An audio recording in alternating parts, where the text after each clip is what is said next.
The Mark 5 versus H4 Blixen, these are the top two SMGs in all of Warzone, but which one is the top dog? That is what I'm here to answer by looking at their stats in depth and telling you how they perform based on my in-game experience testing out their best classes, which I'll give you at the end. Welcome back, I'm Austin, and let's start by going over one of the most important stats on submachine guns, fire rate, where the Mark has a good advantage with 667 rounds per minute to the Blixen's 571. However, we can improve this on both weapons with 698 or 779 on the Mark or 600 rounds per minute on the Blixen. This will make both of them more forgiving if you miss a shot. However, both are below average fire rate weapons when we're comparing them to other submachine guns. The Mark is better because it only adds 86 milliseconds to its time to kill per missed shot, whereas the Blixen will add 100. That makes the Mark 14 milliseconds more forgiving, and this is only a minor advantage. And if we're speaking on time to kills, both weapons will have identical base TTKs up close with 630 milliseconds, which is very good and matches the fastest time to kill weapon from Modern Warfare and Cold War, the AUG with NATO ammo. But we can lower this with the recoil booster to 600 milliseconds, and then the Mark will have 602. However, on the Mark, we can actually boost this up a little bit more at the cost of accuracy and range by adding the Bati 240mm barrel to 539 milliseconds, which is absolutely busted and would be the fastest time to kill SMG in all of Warzone. But if we continue on with just the recoil booster TTKs, we have a mid-range time to kill advantage for the Mark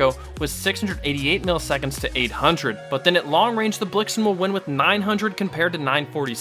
These are a bit weird with them going back and forth on the better time to kills, but the mid-range advantage seems like a huge deal for the Mark, but when we look into the ranges, there's only a very small area where the Mark will actually have a better time to kill, which is between 13 and 15 meters. This is because the Blixen has better range with 12 meters compared to 10, and then 19 meters compared to 15. The Mark has its TTK drop off faster, making its mid-range advantage very minute. Let's switch over to see how much damage these weapons are going to do, where the Blixen will win because it has a slightly slower fire rate and it makes up for that with slightly better damage. But where the Blixen really wins is going to be consistency, because the Mark actually has a damage drop off from chest to stomach, which actually does lower your time to kill, meaning shot placement is much more vital to the Mark and will drastically affect how it performs. And now if we go to compare the recoil patterns on their setups, these are the weirdest recoil patterns I've ever seen in Warzone. They go up for about half the clip, and then they just immediately break to the right with only horizontal recoil at the end. I was absolutely baffled and thought my controller was broken, so I ended up picking up this ground loot STG to make sure that my controller was fine, and as you can see, the STG has a normal recoil pattern. But what is even weirder is that these weapons are both incredibly easy to aim, even though they look like they shouldn't be, with these absolutely wild patterns on their recoil. But just by looking, we can see that the Blixen will have less recoil because the magnitude of it is much smaller. Man, this was so weird, but let's just move on over to the bullet velocity, where both these weapons have identical base bullet velocities with 700 meters per second. These are both very good starts and can be increased to crazy levels for SMGs, but isn't necessary when we're only using them out to 20 or 30 meters. Next up, damage per mag at close and long range is going to go to the Mark slightly, and this is because we have a bigger magazine with 64 rounds to 54. This stat is a big factor in larger game modes like trios and quads, while playing no factor in solos. Both weapons have plenty of damage for quads, and these are incredibly high if you couldn't tell just by the numbers, making them incredibly easy to use. Switching over to close range damage per second, the Mark will win with 454 to 439, and the same holds true at long range damage per second with 314 to 299, and this is because the Mark has a faster fire rate. Finally, going over to the movement stats, which are incredibly important on submachine guns, the Blixen is going to be better with movement, sprint to fire, strafe, and ADS movement, and then they'll be identical in aim down sight speed. The movement advantages are important for the Blixen, but they aren't drastic outside of sprint to fire time, but we can fix that with the class setup with Gung Ho on the Mark fully eliminating the sprint to fire time. Either way, the Blixen will still win in movement. Make sure to subscribe, and then you can get notified when more Warzone videos are released, and make sure to like the video if you're enjoying this so far. So I've given you the information, and it's time for my verdict with which weapons are better. The Blixen by just a hair. You really have to nitpick to find an advantage to use one of these over the other, and my main reasons for having the Blixen edge out the Mark are going to be that it's better over range, it has consistent damage and time to kill profile because it has no damage drop off from chest to stomach, and it has slightly better movement. But the Mark can easily perform better for people inside of 15 meters, where it is much easier to make sure that you're hitting those chest shots. And the Mark needs to be more specialized as a close range SMG to perform at its top capabilities, whereas the Blixen can be more versatile versatile, and I love my submachine guns to be versatile, and that's why I like the Blixen better.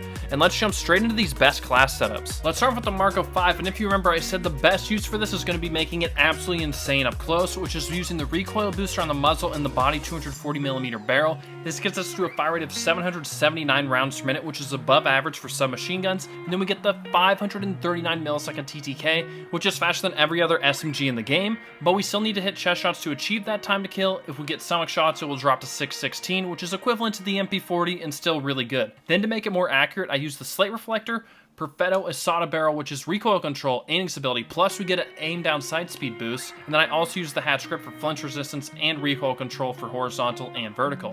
Now, how do we get rid of the sprint to fire delay? I use Gung Ho, and we have to hip fire off of that to eliminate it. And then how do we make the hip fire better? We're actually going to be using this 64 round drum, which not only makes our recoil control better, it also increases our damage per mag and hip fire accuracy. But how do we fix the ADS penalty, which is 12 milliseconds on it? Well, I use this Mark V skeletal stock, which is ADS speed and movement speed, and then I also get a movement boost over with quick, and I love using subsonic when I use recoil booster, so I stay off the minimap. Now moving on to the Blixen, the only way to get the time to kill up is going to be using the recoil booster, and that's going to get us to our 600 millisecond TTK that we were using for the whole video, and that's the third fastest killing SMG in the game. Then from there, we want this gun to be as accurate as possible because it isn't very forgiving with its slower fire rate as a sub.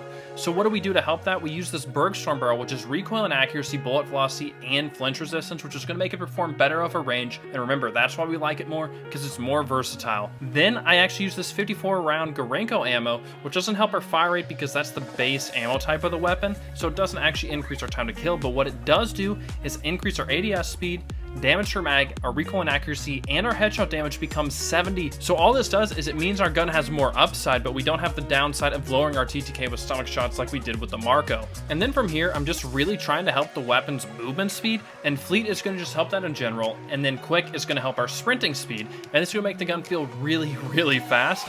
But now, what else do I do? I use this Bergstorm MB for ADS, hip fire, and movement speed in general. It does hurt our recoil control a bit, but since we have all these other attachments for that, it's still going to be insanely easy to use. And then I got this Bergstorm barrel, which is going to help our movement speed in general again, but then we also get hip fire accuracy and ADS speed. This helps it up close and at range. And the last attachment I'm going to talk about is going to be this compact underbarrel, which helps our aim locking movement speed, which is already a strength, but this is going to help it a few percent more.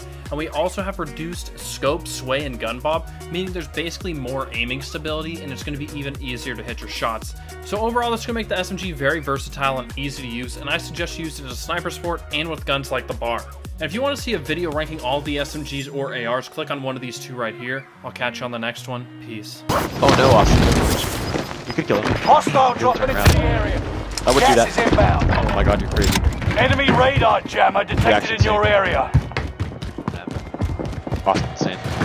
Oh! Oh my god, inside. Go to that thing!